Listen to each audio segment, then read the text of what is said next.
Back to the Dunkin' Donuts Center in Providence, downtown. Take a look at the starting lineup. Carissimo, Rusin, Rugg, O'Kell, an outstanding player, and Apfeld.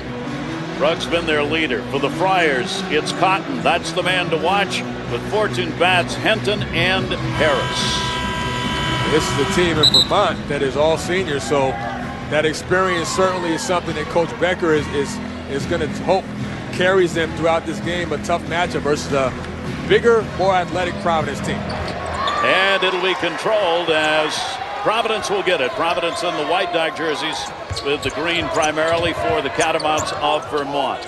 Watch for Cotton to kick it off. He's the one they want to score. Josh Fortune, that's Hinton. Looking for the big man shuffling underneath. Providence will have the advantage. Cotton is number 11, playing at the point guard, but he's also their primary shooter. There he is with a basketball. Kid knows what to do with it. And they have great balance with Bryce Cotton distributing the ball as he has. Fortune shot no good. Batts has got it. That's what he does best underneath. And a whistle and a jump ball called as Batts got tied up by Rugg underneath. There is John Becker out of Catholic in 1990, third-year coach, trying to get this Vermont team to the #1 spot in the conference. They are, for the second year in a row, picked to be preseason-wise #1. Carissimo will work out front. We're going to see some zone from Providence at some point in this game. In fact, they're going to start out with it. And that will be a surprise for Vermont because that's something Providence has not done this season. That's something Coach Cooley talked about in the pregame, mixing their defense up, getting ready for league play and showing a different look defensively with an extended 2-3 zone, forcing Vermont to beat them from the outside. Rugg had that shot underneath. He's been their leading scorer in all 3 games. There he is in the middle, number 31. That's a 3-point effort, and that one is nailed. So they will get off with Rusin. And Rusin picks up the 3-pointer. Rusin, one of their better perimeter scorers. They need him to score the ball, talking to Coach Becker. And when he scores double figures, last year they were 10-0, so certainly a good start for the senior shooting guard. Fortune, Hinton circling around on the outside. Get it back to Fortune, who drives, leaves it at the top, and a 2-pointer put in. Good shot by Batts, who had some room out there. That's Kadeem Batts, who is averaging 16.3 a game. Now it's a shot that Batts loves to take from the top of the key. That's his favorite spot on the floor, created off the dribble penetration of Fortune, drawing and kicking. O'Kell gets it underneath. They're working baseline here. Up, and it's good, and a foul call. Good work, Clancy Rugg, who's averaging over 16 points a game. He has been their leading scorer in all 3 games this year. Good post entry. He gets it down low and gets a nice shot fake to get Hinton in the air. Takes the contact and scores the basket, going to the line for the conventional 3-point play. So Hinton charged with the first foul of the game. Over the new rules on the use of hands, early on at least, these chances at the foul line really matter. You got to take advantage of them, and he does. Right back up by Cotton. Cotton averaging 20.7 points a game, along with almost 4 rebounds a game. So they are all over him. They're not going to give him any space. Turnaround jumper, no good. Batts had the opportunity. Boy, if Vermont can rebound in this game, it will take them a long way to staying in it. There is Rugg at the high post. Dumped back down into the middle. Apfeld shot no good. Tapped up no good. Apfeld trying to get a third chance. Can't. Batts came away with a rebound. They'll push the ball up. Cotton with it. Straight down the middle. Nice layup off the glass. And that's that runner that Cotton has perfected. He's very good at getting in the lane and making that high arcing runner over bigger opponents. Good dribble penetration by the senior guard. O'Kell playing outside, #1. He'll both be in and out when it comes to shooting chances. That's for 3. Carissimo's shot. That is blocked, tipped away. Nice rebound. Batts. But you'll hear that name a lot on rebounds if he's on his game. Along the baseline, and a blocking foul call. And here we'll see Cotton in kind of semi-transition, off the dribble, nice inside-out dribble to throw Carissimo off balance, and he gets the runner over the stretched arms of Rugg, knocks it down. We get a chance to see Ed Cooley in his 3rd season. Very excited about this team, loves coaching this group, young athletic group, with some senior leadership of Cotton and Batts to kind of be the extension of him on the floor. Loves his players out there. He really thinks he's got himself a team. That's going to fall short on the 3-point effort. Again, Batts underneath, reverses. Back outside Cotton, who can shoot long, and, as you've seen twice, drive the lane. He's got 4. Well, he's very good at that shot fake. He gets the shot fake to create space, gets in the lane again, and knocks down another runner off of 1 foot. That's his sweet spot shot. Yeah, that's a great shot underneath. That's one of the problems trying to guard Cotton. If you give him room outside, he'll take the three. If you don't, he'll drive the lane and either pick up the points or get an assist. Kell drops it in underneath. Chance and a foul underneath. Good positioning. You can see Clancy Rugg being used underneath early in this game. And that was a great look by Vogel, who's their best passer. We'll talk a lot about Brian Vogel, who's kind of like their point forward, leads them in assists. He saw through the gaps of the 2-3 zone and got that pass to the short corner to Rugg. Rugg will go to the foul line here and get a couple of chances. Fouled in the act and will miss the first one. 77% from the line so far this season. Harrison is going to come out of there. DeRozier's coming on to play. Carson DeRozier, who is a freshman, 7-footer out of Windham, New Hampshire. On for Providence as Harris will go to the bench for a substitute of the ball game.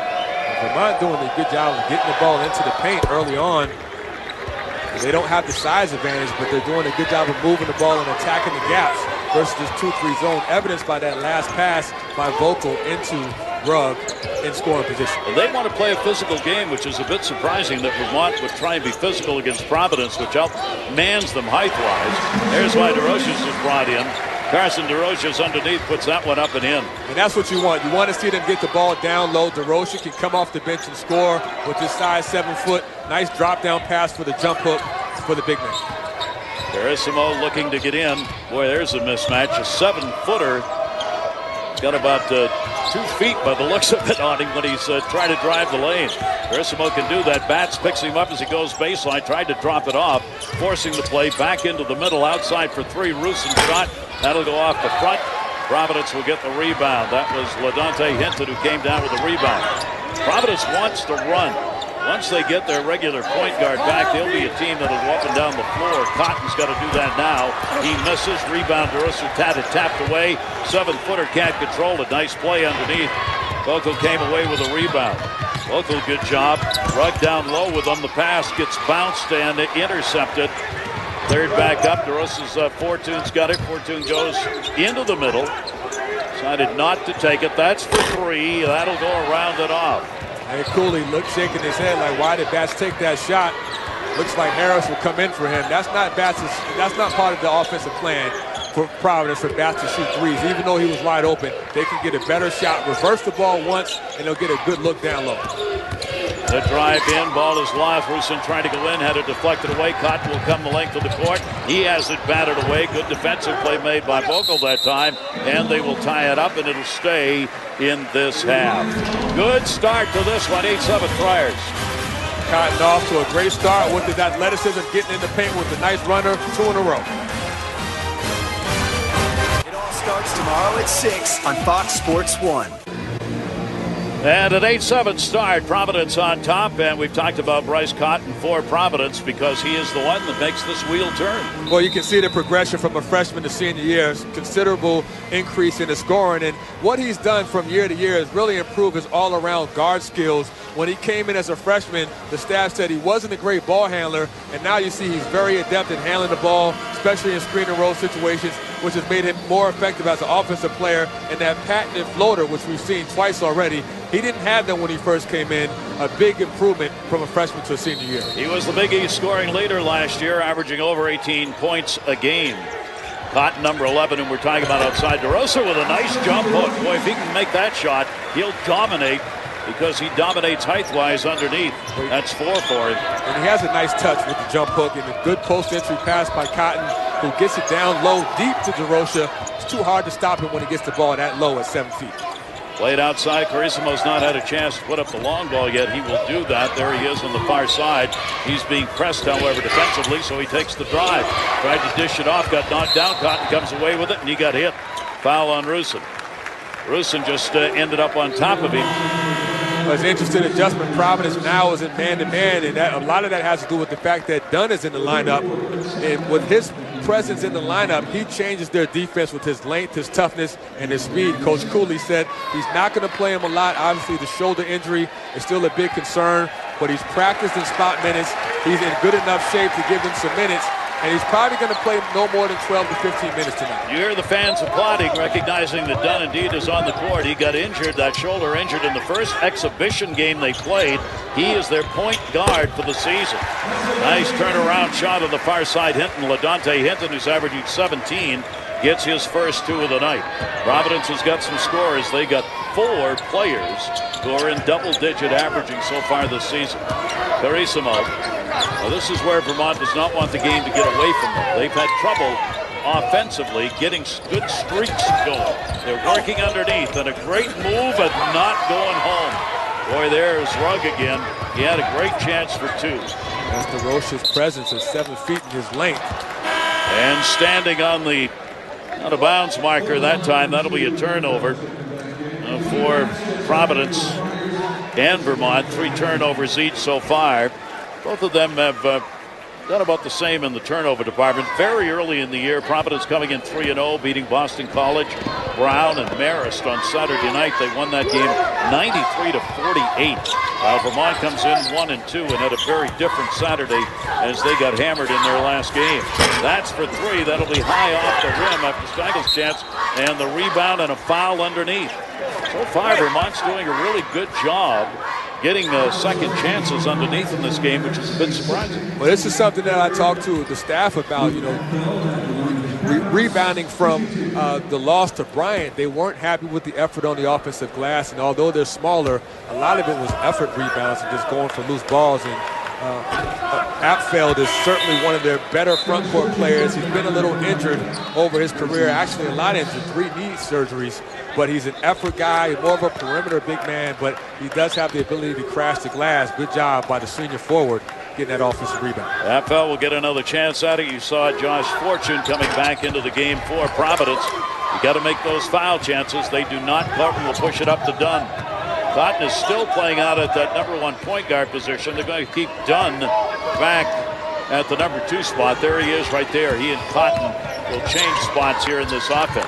Well, they're interchangeable, both Dunn and Cotton. Normally you want Dunn playing the point guard and allow Cotton to play off the ball, but this is kind of a new experiment with those 2 guards in the backcourt for the first time. Coach Cooley is really looking to see the pace and see how Dunn holds up with his conditioning. He looks sharp. And has looked good, according to his coach, in the practices that they've had, and has just been urging his coach to get back, he's a tough guy. Into banging. He only knows one speed. He's a guy that doesn't like to take any days off, injured or not. That's Dunn, #3. We're talking about bat shot, got partially blocked. DeRoche's had the rebound knocked away. He gets it back. Cotton with it. Cotton will go. That's 3. Cotton, that's high off the rim. No good. Look at the rebound. Back puts it home. That's just a man rebound. He rebounded that out of his space, out-jumped everyone, and went up over the top with the layup. Providence continuing that run. You see a 12-1 scoring one. Stadell playing outside. Carissimo, who they really need to get shooting, not getting opportunities here. Carissimo, one of the senior guards, they want him to be more aggressive in the first half, looking for his shot. Normally he takes a little while to get warmed up. Carissimo, Vance picks him up, double teamed. That opened up Harold. His shot no good. Rebound chance goes way up in the air and over the rim as Kurt Stadel had the opportunity and couldn't get to it. So right now it's the offensive run of the Friars. That's what the rebound, offensive rebound, puts it back in for the 6'10" senior center with the layup. And Vermont, having missed their last 8 shots, falling behind 14-7. And one of the concerns their head coach was talking about this afternoon, we talked with him, is the offensive runs they've had have not been consistent. Yeah, and part of that, sorry to interrupt, was the fact that they've missed a lot of unguarded jump shots. Yeah. And that's been a big factor in their struggles of late. They're about 5 of 18 from the field when they're not guarded. And those are the kind of shots you have to make, particularly when you're the underdog, so to speak. And obviously they have their hands full with this Providence team because of their length and athleticism. Only 1 for 4 in the foul line for Vermont so far. Dunn stays in the game. As we said, probably 12 minutes worth of playing time as he gets back in for the first time since the exhibition game. And a tie-up underneath. Vermont's doing a pretty good job of getting the tie-ups underneath and denying the rebounds. And inspired performances, the spotlight brought to you by Infinity. Yeah, that's Markel Starks, who we talked about a few minutes ago. He's their leader, their best player in terms of scoring the ball, 19.5 points. The team is going to go as far as he takes them. He has to be that vocal leader and that point guard coach on the floor that JT3 needs him to be. Hector Harold had the opportunities, 2 of them underneath. Couldn't get there, and a great feed down low. That's what Kris Dunn is all about. Always looking ahead, great court vision, and no-look pass through the gaps to Fortune for the uncontested layup. Fortune gets his first 2 of the ball game, and now got to find the hoop here, Vermont, so that this thing doesn't get out of hand on them here in the first half. Seidel with it. You see the man-to-man being used after the zone was the defense that Providence started with, forcing the play back now. John Becker at the other end, hollering out to his Catamounts, spread it out a little bit here.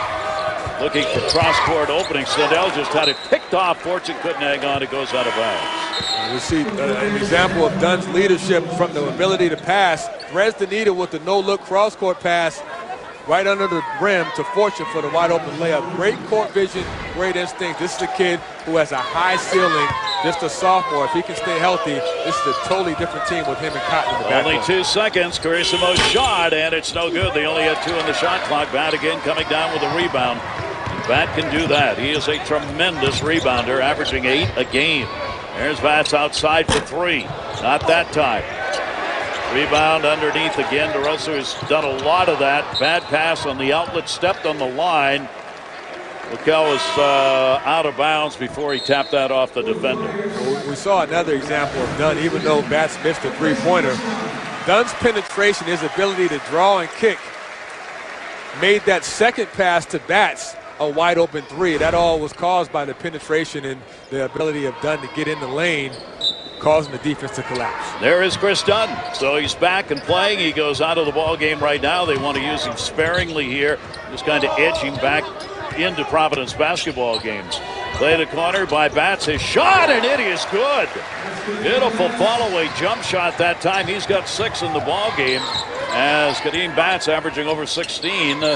Off to a good start here in the first half, and so are the Friars, leading it now 18-8. Again, working into the middle and a travel violation. And you can see that the pressure defensively by Providence is starting to bother Vermont. They're rushing. They're not as patient offensively. The first couple minutes, I felt like they were passing the ball, moving it better.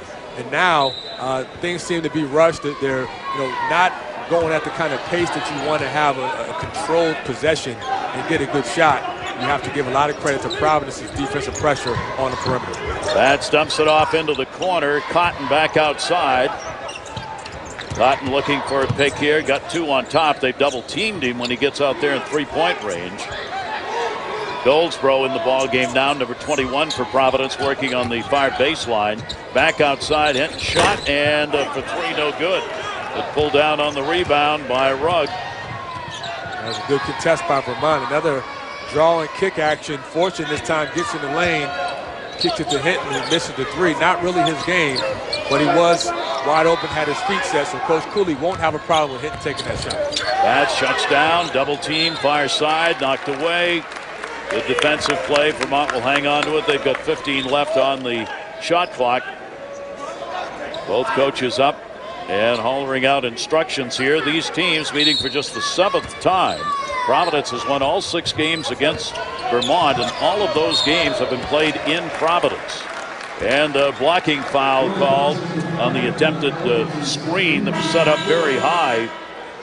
Yeah, that was an easy one. Harold set the moving screen at the top of the key, and it was wide open for the official to see it. And another turnover for Vermont, who is out of sync offensively, and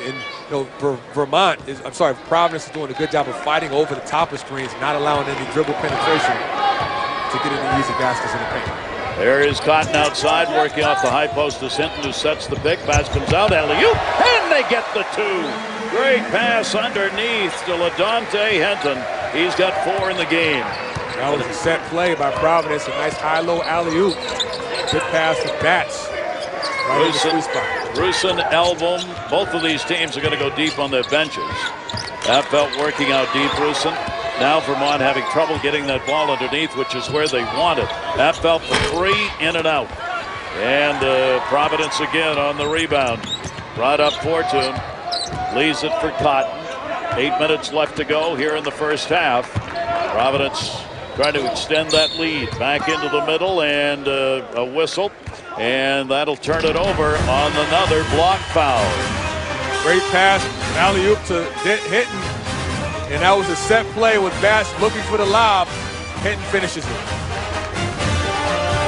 Big East and getting a chance to get a feel for some teams as we're in the early stretch, the first 3 or 4 games. St. John's, obviously, that's a big one tomorrow with D'Angelo Harrison coming back and playing good basketball. And, you know, they have some front court guys in Obekpa and Sanchez who should be able to control the paint. And Butler off to a good start, 2-0 so far. This sophomore, Kellen Dunham, has been impressive with his ability to stretch the floor with his three-point shooting. The new Big East. Vermont 0 for their last 12 and only 2 for 15 from the floor in the game. That has resulted in Providence having an 18-2 run led by Batts, who's got 6 points and 7 rebounds. And defensively now Providence goes into a man-to-man. We've seen primarily 2-3 zone. And now they're stretching it out and trying to pressure the ball and keep the ball out of the paint. That's been the key for Providence going on this run. Appel will take it in off the glass, and they just can't get those shots to go underneath. There's just enough D by Providence. Harris got the rebound. He'll leave it outside. Cotton with it. Conversely, on the offensive end, Providence has dominated the inside matchup, 14-2 points in the paint, Providence versus Vermont.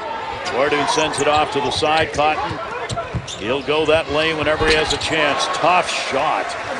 Double teamed, and he puts it home. He's got 6.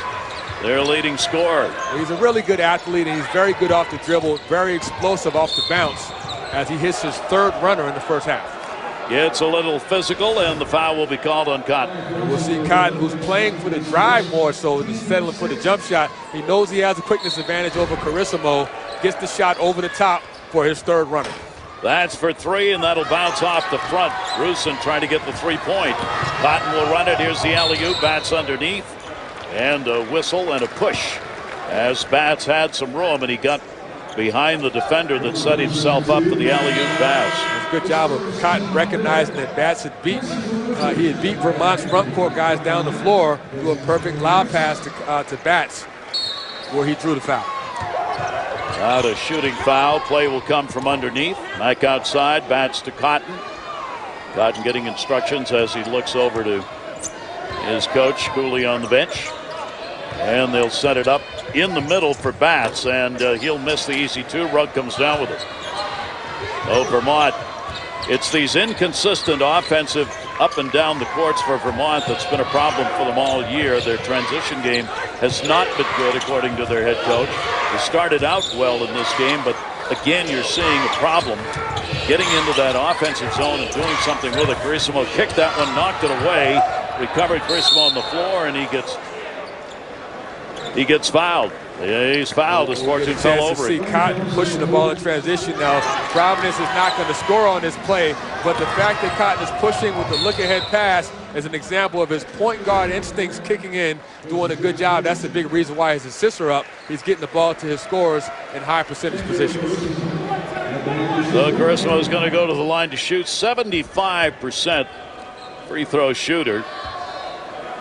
This is where they've got a chance to pull back in if they can make some of these, but they are not doing it. Not getting the job done on the foul line. Brought back up, Cotton. He handles that basketball a lot. He's getting a lot of floor time already.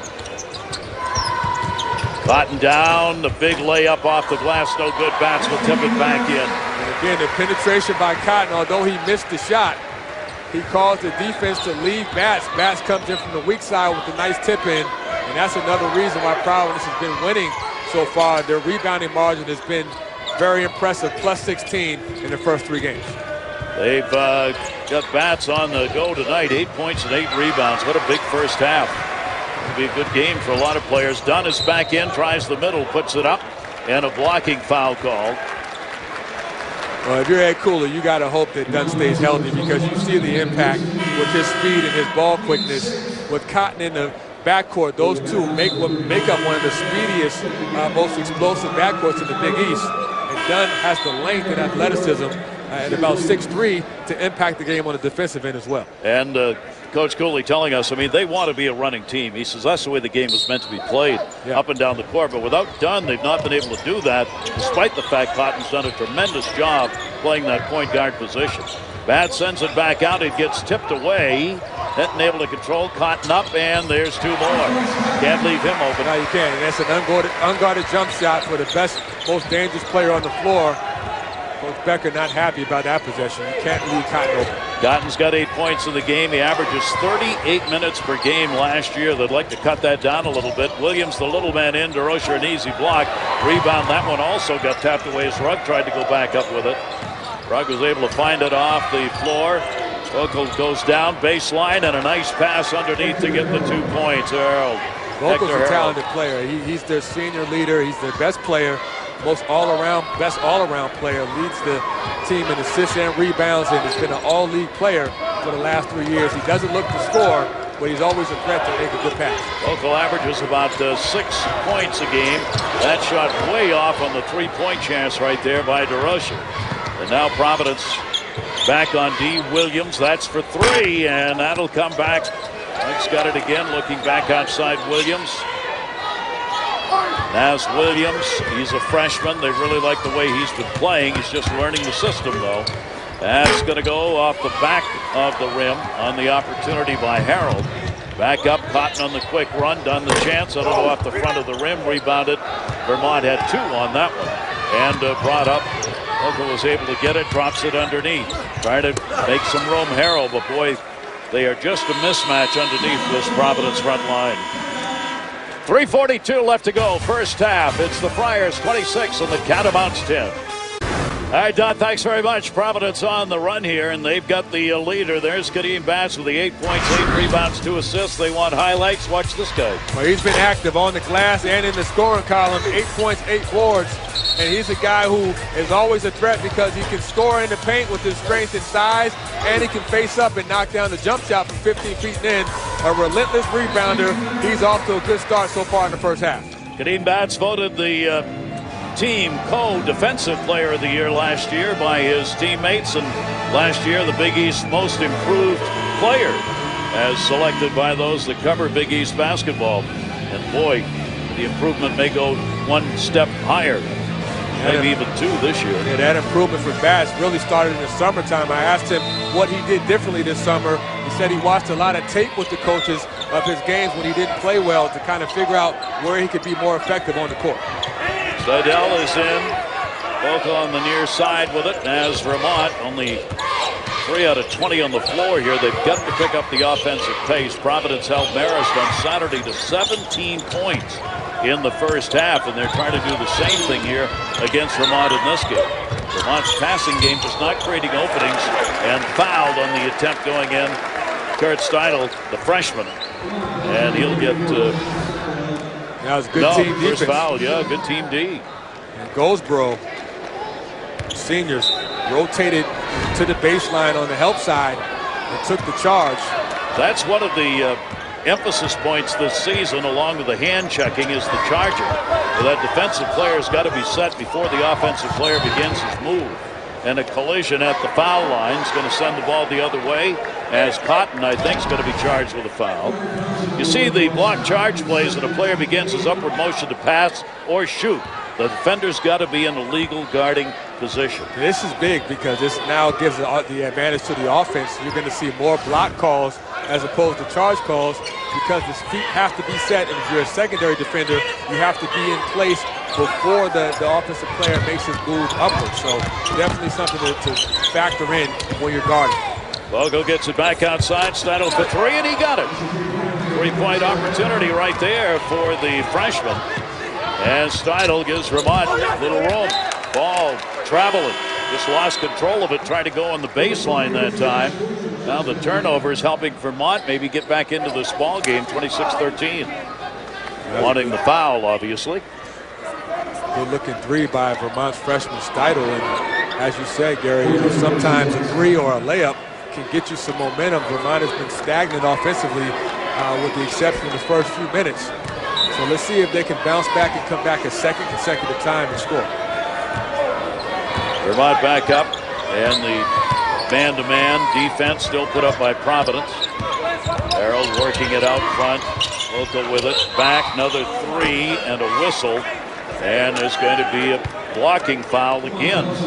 These screens that Vermont keeps trying to set up are costing them scoring chances as the fouls are coming off those.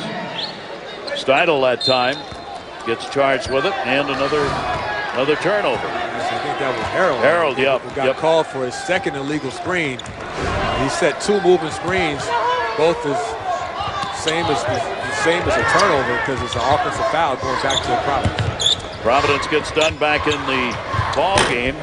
Rebound will be handled by Vogel. Bring it up the other way. Vermont. Vogel staying outside. Rugg, number 31, you see setting up the pick. There he is with the basketball. Started the game trying to get down on that baseline. Has not had opportunities here in the last 10 minutes underneath.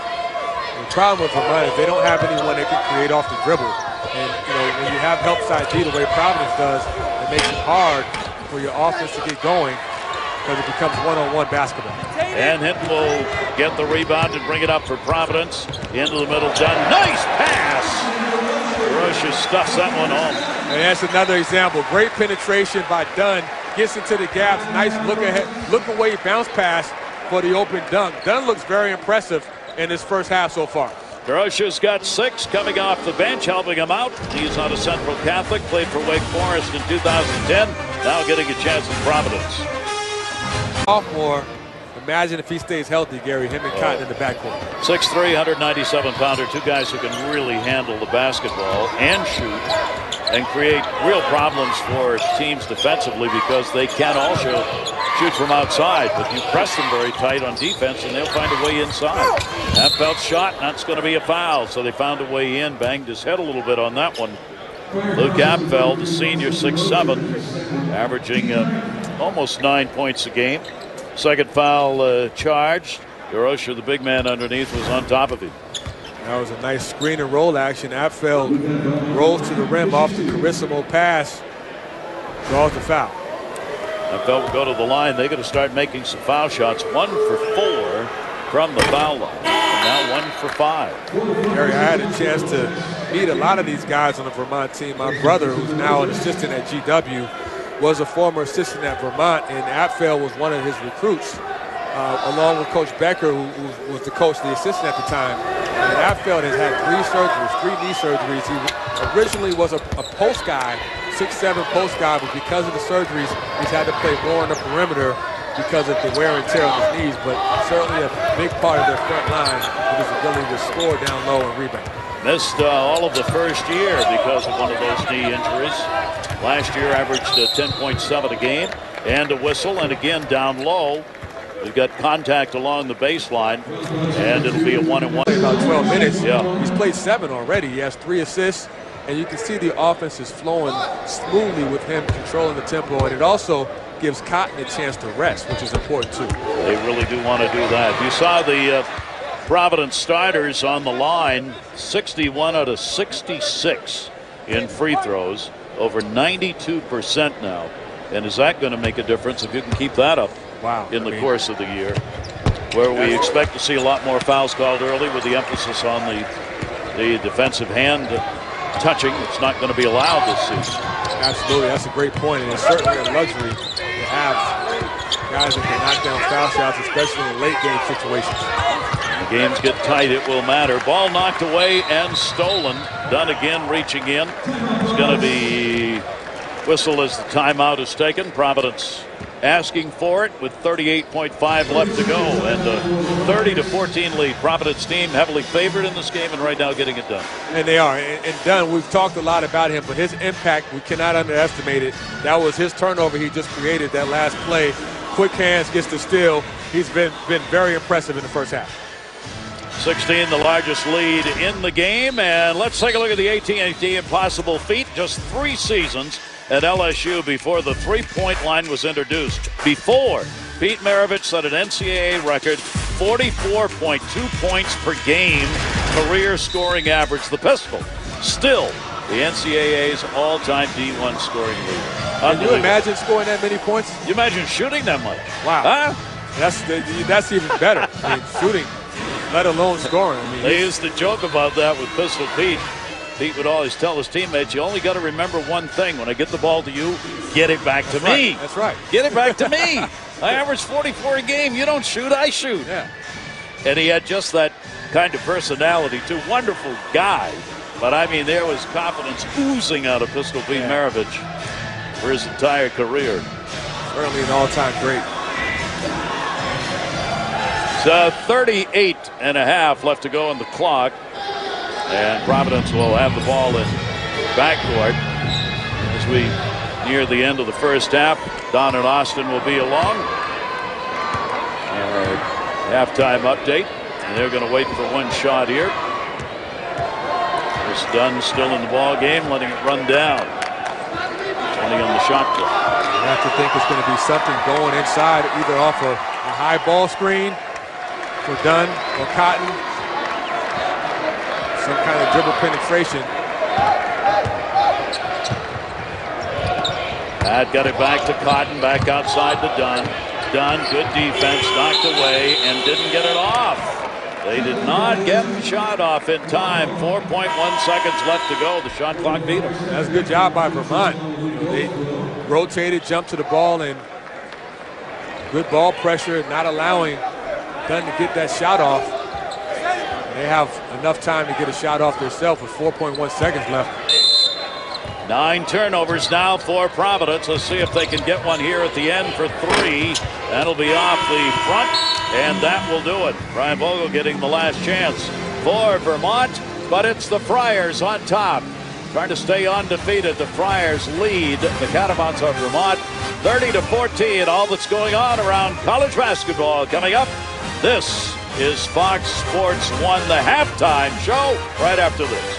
Ability to control tempo and give Cotton a lift. Take a look at the numbers from the first half. You see, incredibly, just 16% for the Catamounts from the floor, 48 for Providence. Free throws, the rebounds, Providence with the advantage there. Points in the paint, big difference. Yeah, that stat jumps out at you with points in the paint. They dominated that department, and a lot of it had to do with good post feeds, dribble penetration by Dunn and Cotton, and the fact that they're just too big and too athletic for this Vermont team. Vermont has to get back by getting stops and using that to get their offense going, but their offense has kind of come to a rut because they don't have the athleticism and the size down low. Well, let's see if they can pick it up here and hold Providence off the board a little bit. Harris on the spin move puts it up. That's going to be short. Carissimo will bring it up the other way. Carissimo is one of the shooters that they do need to get going on this Catamount team. He didn't have chances. Good defense played against him primarily by Cotton in that first half. Vogel drives the lane, shot up and in. He didn't do that in the first half. Well, they need him to score more. I mean, he's such a talented player. He's always looking to pass rather than shoot, but he can keep the defense honest when he's a threat, when he looks at the basket, when he drives to the rim, as he did there. First 2 points that he's picked up in the game. That one gets blocked. Good defensive play underneath. Now a chance here as Rugg made the defensive block. Vogel again looking. Man-to-man. Providence started the first half with the zone, went to the man-to-man, and that's when they started the run against Providence, whose offense, against Vermont rather, as the offense of the Catamounts could not respond to that man-to-man D. Cross-court pass gets deflected by Cotton out of bounds. Vogel thought he threw the pass and it was deflected as he talks to Pat Driscoll and pleads with him to take a closer look, but there was no deflection there. That goes back to Providence. Another turnover early on in the second half. My bad. Here's Cotton with it. I think Cotton thought he touched it out of bounds as well. He'll take the call. Harris working outside. In the lane, Cotton dishes. Vance, who had the big first half, gets stripped of it. Good defensive play. Vogel got his hands in and knocked that away. Leads this team in steals, rebounds, and assists. Certainly one of the more unique players, more talented players in the American East Conference. Apfel, Vogel, Apfel for 3, and got it. So Vermont will try and come back here with the 3-pointers. They are 3 for 12 now. 5 points on the night. Apfel after the 3-point play.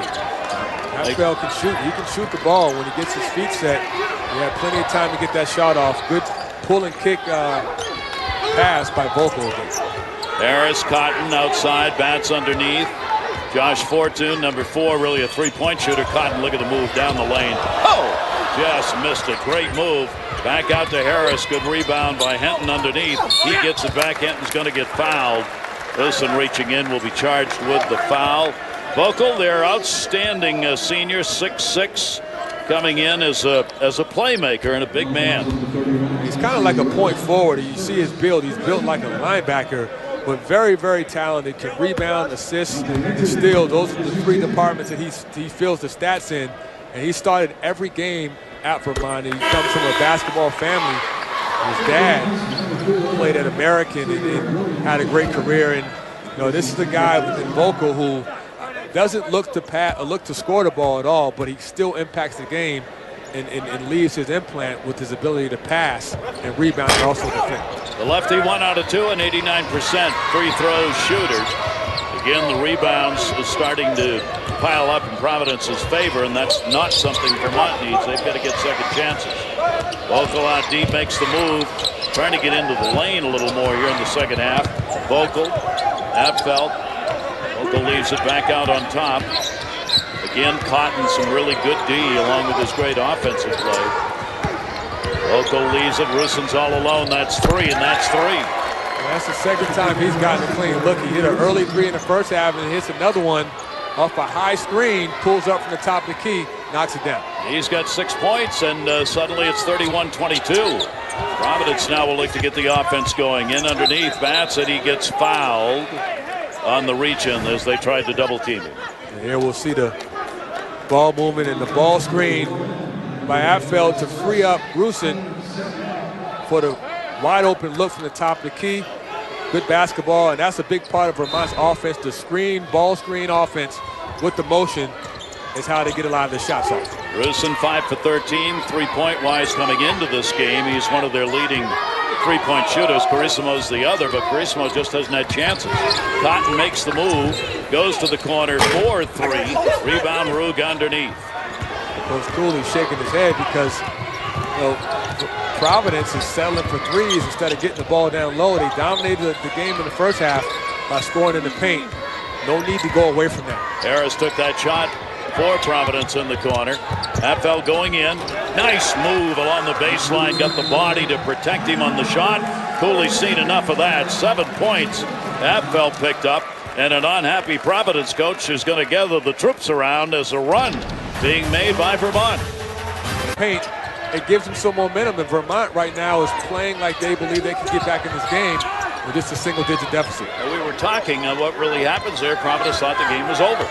They had the big lead, thought they were going to put it away, and then you stop playing, and suddenly the lead has in large part disappeared. Harris trying to go baseline, pulls up short, and misses the whole thing. Clancy Rugg comes away with the rebound. Rugg, who has averaged over 5 rebounds a game. This is a big possession right here for Vermont. It is in Vermont, with the 3-point shooting ability, that's an equalizer, which will always keep you in the game. And a foul's going to be called on the push, and it's still going Vermont's way. Can they make the big comeback in this one? 16 points separated these teams at one point. Brandon, like I said, you can tell just by the wardrobe of Ed Cooley. The first half, he's GQ, has his jacket on, arms folded, under control and poised. Second half, totally different demeanor, jacket off, shirt untucked, and that's the sign of a stressed out coach. You can tell he's not happy right now. That's when your shooting percentage drops. That's what he was after. The steal led up for Cotton.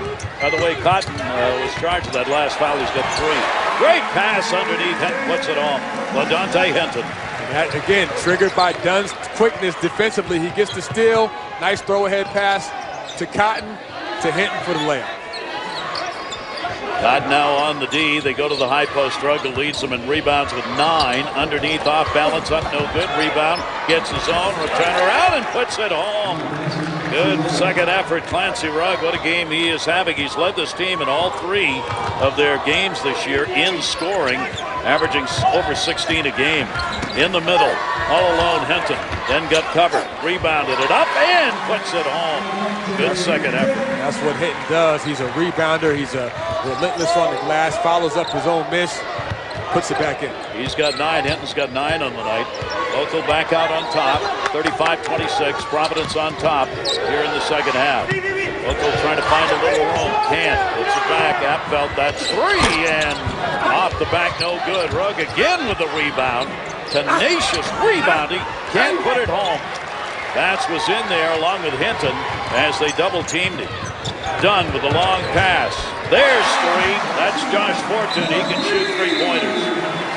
He needed that to get his confidence. He comes in with a reputation as a shooter. For Vermont in this game, obviously, they are not in the Big East. They play in the American East for the second year in a row. Preseason favorites to win that conference. Well, they're senior laden. They start 5 seniors. They have 6 on the team total, and that core, that experience, Coach Becker feels like is a big advantage for them going into league play.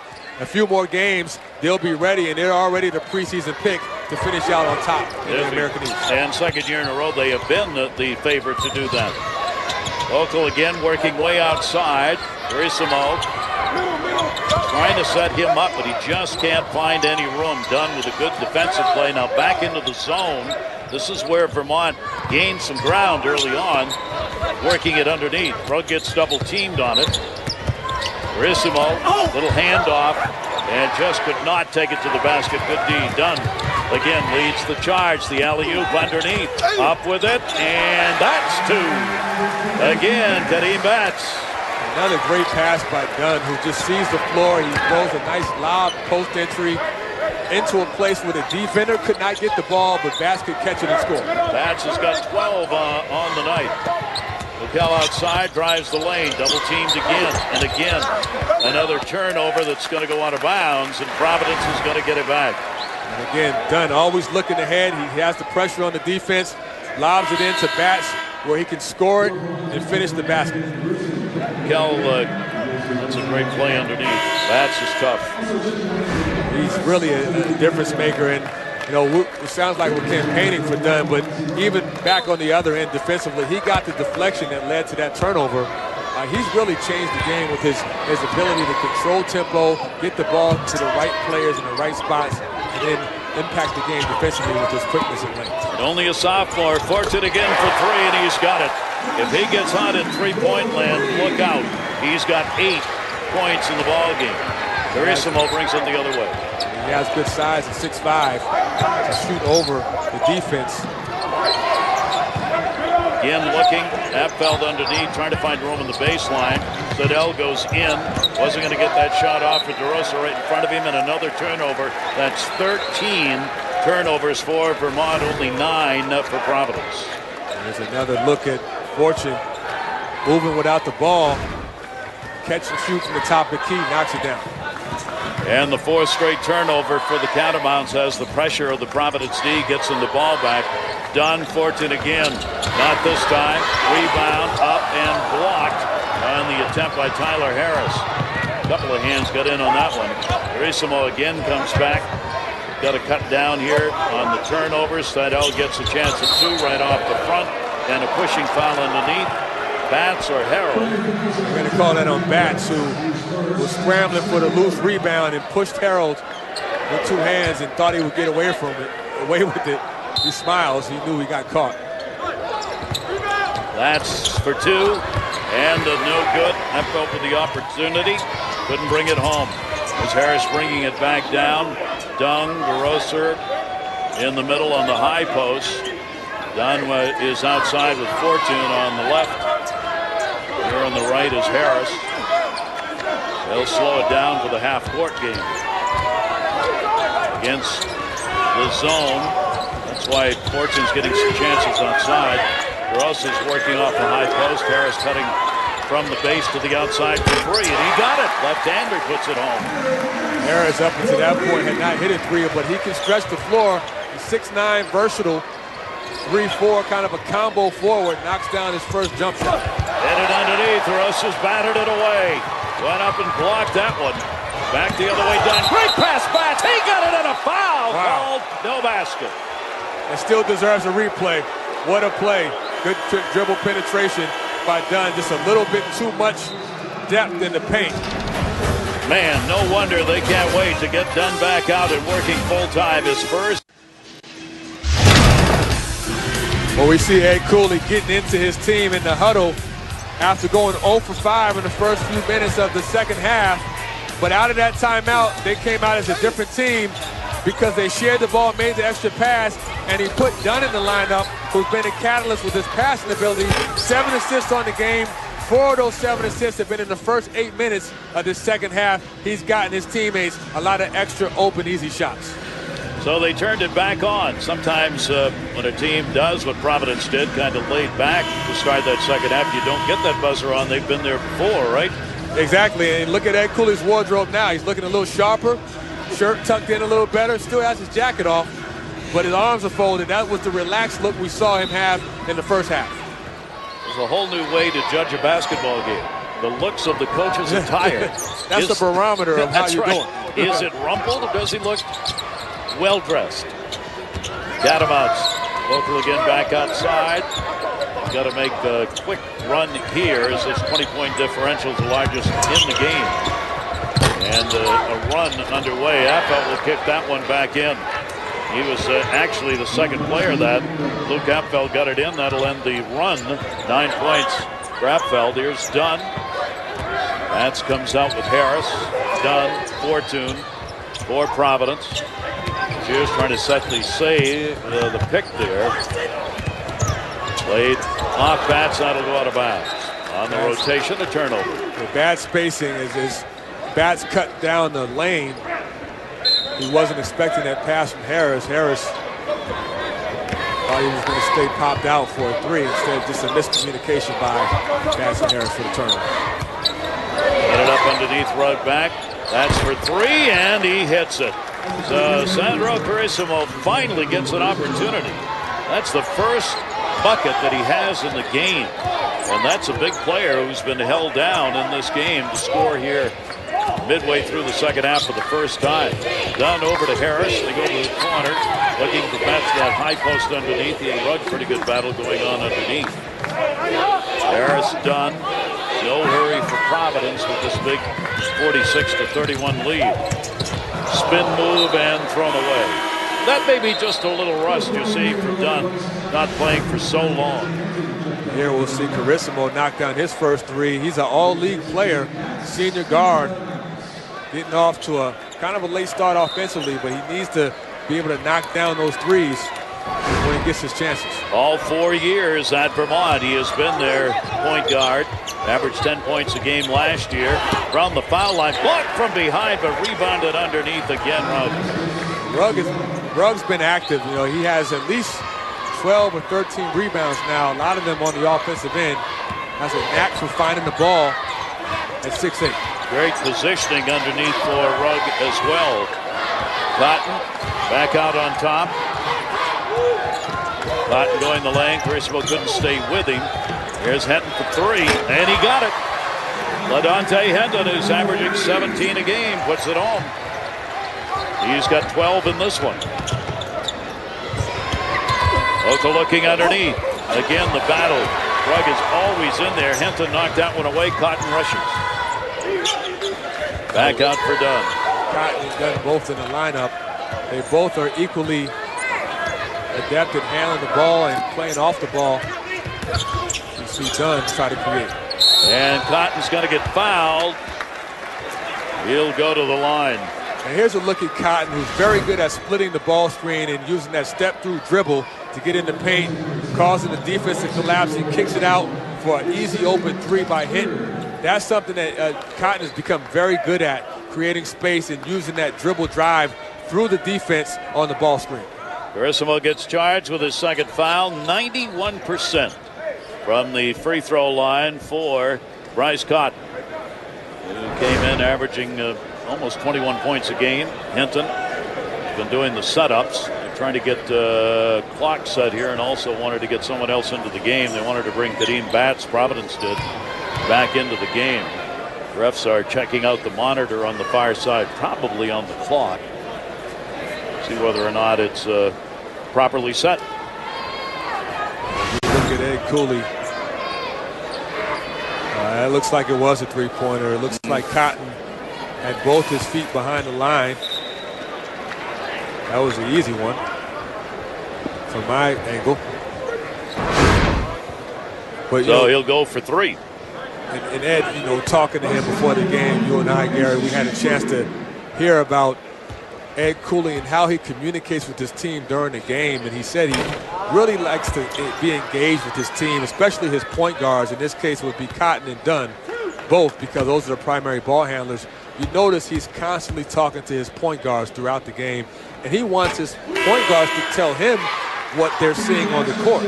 Yeah, they may be feeling something differently that may not be apparent to Coach Cooley, and that's the kind of dialogue that helps him make decisions in timeouts and late game shot clock situations. Cotton gets 2 out of 3. He was saying, I like players who come to me and say, look, Coach, get me the ball over here, or we've got an opening here. He likes to hear that. He listens to his players. Cotton's got 10 points in the game now, 2 out of 3 on the foul line. Booker going in, unable to get the shot, turns, finds it, and misses. Bats with a rebound. Lance gets it off. Dunn is out of there now. Driving, Fortune, and a whistle, and that will be a charge. That was out of control by Fortune, who, you never want to jump while you pass. It's very dangerous, and he, was out of control, not sure where he wanted to go with the ball, and ran right into Rugg, who did a good job of standing his ground out of the restricted area, which means it's a charge.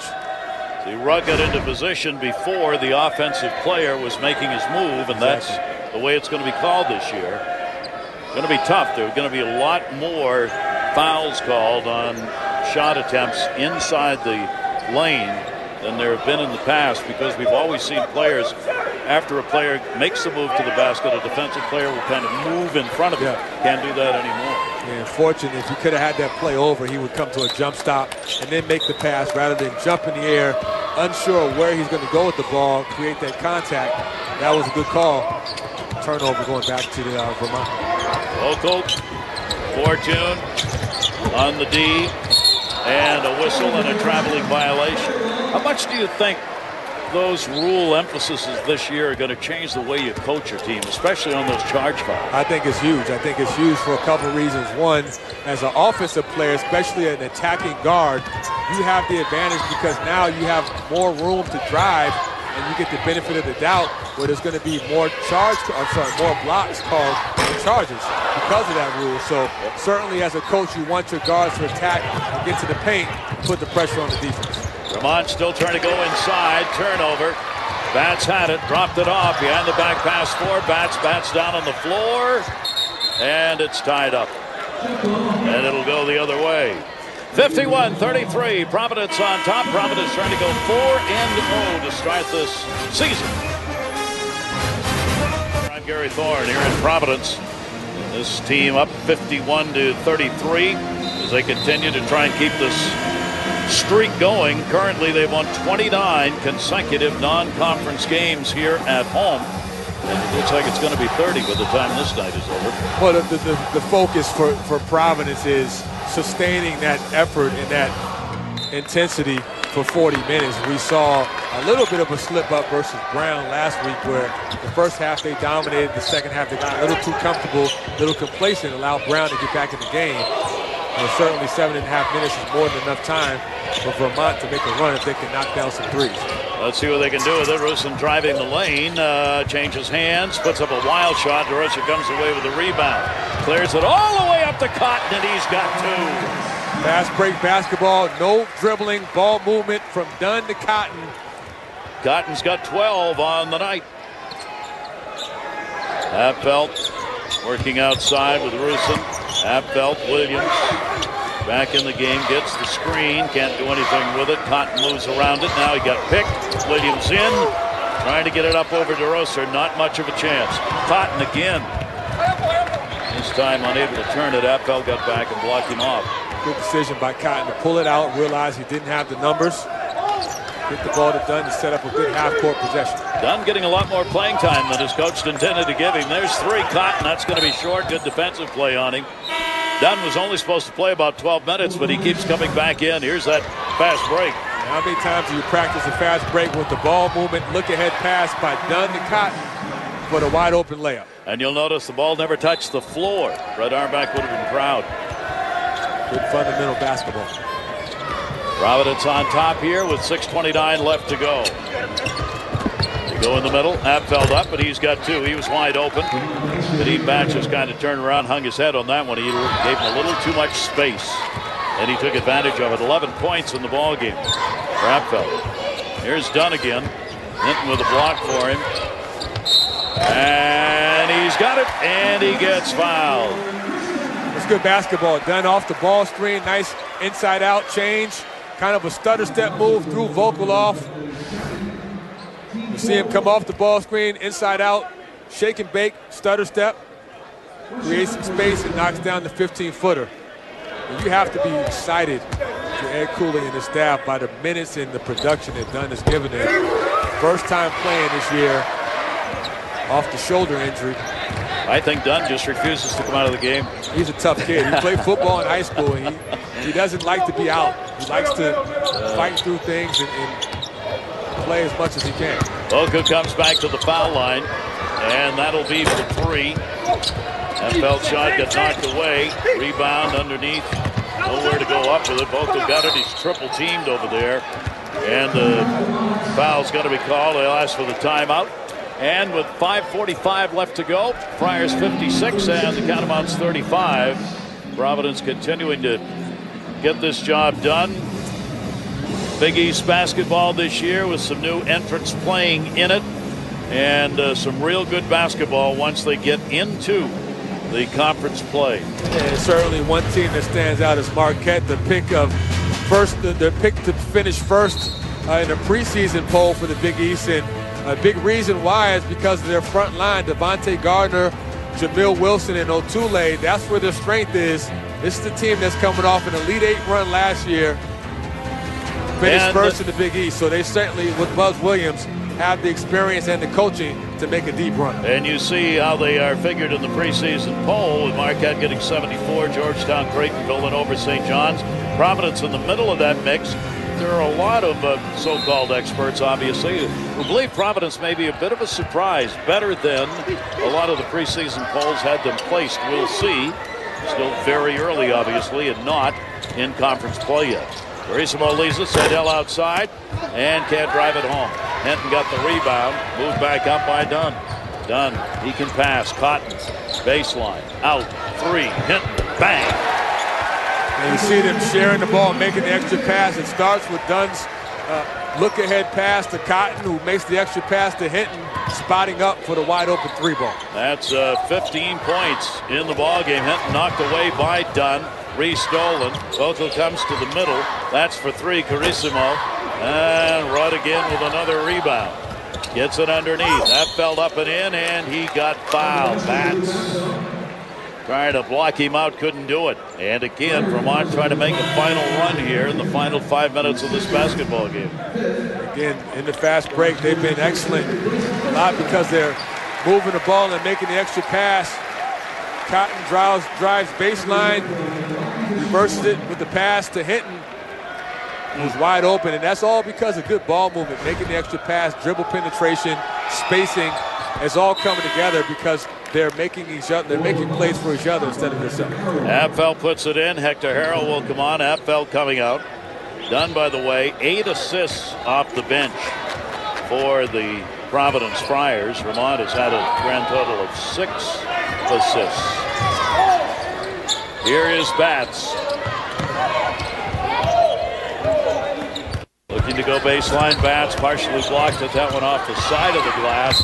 And that's going to be a blocking foul. Josh Fortune taking it in. There you saw the step in we were talking about that's going to get called this year. There's Seidel trying to get in front of him, but the move had already been made to the basket. Can't do it. Exactly. And you'll see Fortune. He gets to the rim, and it's too late. Josh Fortune out of Hampton, Virginia. And he will miss that one off the front. Talking to Coach Cooley, he says that Fortune is someone that they want to score the ball. They want him to make at least 3 threes a game because he's such a deep threat that it makes the defense play them differently. He spreads the floor with his long ball shooting ability, and he's 6'5", so he can also rebound with that size. This both ends of that one. Harold in the middle. Mikel drives, looking. He's open, doesn't take it. Harold And he got touched from behind by Hinton. I believe the foul's going to be called on LaDontae Hinton. Hinton reaching in, he thought he got a piece of the basketball. That'll be his third personal foul. We'll see the replay as Hinton did get Harold on the arm with the reach. Hinton last year averaging almost 14 points a game. At 31 three-point shots, 26% shooter. Hinton will be looked for again as one of those guys who can spread it out for Providence when he's shooting the three-pointers. I think Hinton is one of the most underrated players in this league, and talking to him about goals, he said his #1 goal is to lead the Big East in rebounding. And talking to the staff before the game, they said that Hinton and Bats actually have a competition on which one of them is going to lead the Big East in rebounding. So that's the kind of competition you want with your bigs. Those fighting for rebounds. He just got one to add to the total right there. Cleared back out, Hinton averaging almost 10 a game. That's Hinton, and he's got it for 3. So you rebound and then you hit for 3. That's pretty good. He's making me a believer. I keep saying that's not his shot, the free ball, but when he's open and he has time to get his feet set, he's proven he can knock that down. He's got 18 points, Hinton does, for Providence in this game. Verissimo on the far side, trying to find a little room. Hit underneath, and a foul is going to be called as he got pushed away by Tyler Harris. He'll go to the line when we come back. 3:44 left to go. It's 62-39. The Friars in control. Tonight's player of the game is senior big man Kadeem Bats, who's been excellent in the paint. 12 points, 10 boards, and 2 assists. It's his 3rd double-double in a row, and he's a guy that's a constant threat. Good hands, strong upper body, finishes down low, can also face up. Looking around the conference, he's certainly one of the best big men in the paint. Outstanding ball game. He's scored over 950 points now in his career, continues to add to it. Team will move in on 1,000 as this season goes along, with the Bats leading them right now with 12 points, 10 rebounds. Cotton's got 12 points as well. Hinton's picked up 18 points, and he's had 9 rebounds, and Dunn coming off the bench with 8 assists. Providence. That'll be 4 on the board in the ball game. Press put on now by Vermont. Bats on the baseline, knocked away and out of bounds. See a little full court pressure by the Catamounts as they make a last effort to try to cut down this deficit. Running out of time to do it. Cotton stays in the game. Really want to get Cotton out of some ball games if they can. If Dunn can come back and play, they'll be able to rest him a bit. He's got a bad knee that acts up on him a little bit. You wouldn't know by the way he plays. That's for 3, and in and out, and underneath the pushing foul on Bats. And that's Bats just making that effort to get the offensive rebound as he went up for the rebound off the Tyler Harris miss. He got pushed in the back. So Providence on the roll here. They're going to start 4-0. The shot up and missed, but a foul called. Again, Hinton going in. He'll be charged with the 4th personal foul. Here's the upcoming schedule for the Friars going to the Virgin Islands for the tournament. Then they've got Fairfield, and then they've got Kentucky. I wouldn't mind going to the Virgin I'll Islands. go. You know, I'll ask Ed Cooley if he can save me a spot on the plane. Big on coconut shrimp. Have lots of those there. Let's go. Welkels got it. Interesting game with Kentucky coming up for Providence. Knocked away, stolen. Cotton 2-on-2. Cotton. Oh, what a shot. Never looked up at the basket. Still gets it home. Carissimo charged with a foul. I think that's his 4th runner we've seen. And he's just very, very good. First he gets the steal and then explodes with the quickness off the dribble. And just lofts it up off the glass with the contact. And he's perfected that shot off the run. It's very difficult to make that running shot when you're in motion and you're going full speed. He's got 14, make that 15 on the night for Cotton. And Bryce Cotton out of Tucson, Arizona. 20-point average is what he's had, and he's done it again here tonight, working on it. 65-40, Providence with that very comfortable lead. They played a good D. They have made it very tough for Vermont to get anything, inside or out. Seidel, nice turnaround. Nice move. Good footwork by Seidel, who got into the paint and used a nice reverse pivot. Seidel's got 5. 5-footer.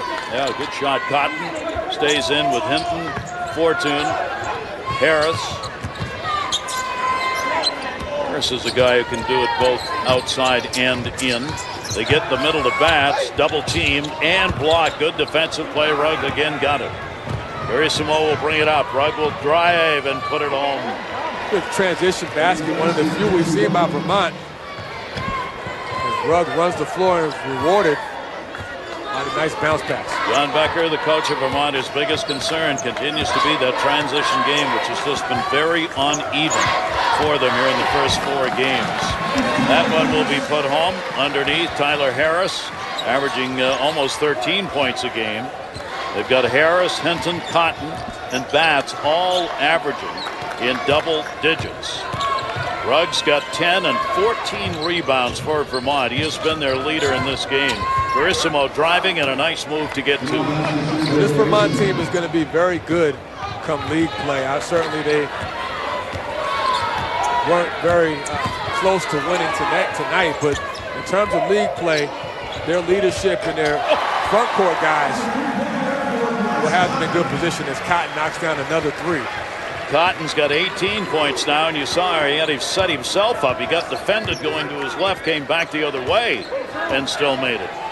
Verissimo now, as Providence will go back into the zone. They've gone back and forth, zone, man-to-man in the game. Liddell gets it underneath, Vogel dishes, Verissimo 3, bingo! Verissimo getting hot here. He is their best 3-point shooter, and he's got 11 points in the game. When you're talking about this Vermont team, we do need to talk about the great job John Becker's done. This is just his 3rd year, and he's the first coach in the league history to win 20 games. And in the Big East, we take a look at Creighton. They are 3rd in the preseason poll last year with the 28-8 record. Coming into the Big East, they've got 4 starters as part of the key returning players. Well, that one returning player that everyone talks about happens to be the best walk-on in America, Doug McDermott, who was walked on because his wingman Grant Gibbs came back for his 6-year eligibility. But this is a deep team, a stimulating team. McDermott is the All-American, deservingly so. He can score the ball with the best of them, averaging 25 points per game so far. Creighton's got now to a 3-0 start. DeRosier leaves it. Bancroft now in the ball game as Providence gets the bench players in. Cleared off on the near side. DeRosier stays in the middle. This is Fortune who brings it outside. Josh Fortune. Down to 14 seconds left to go. Providence will be 4-0.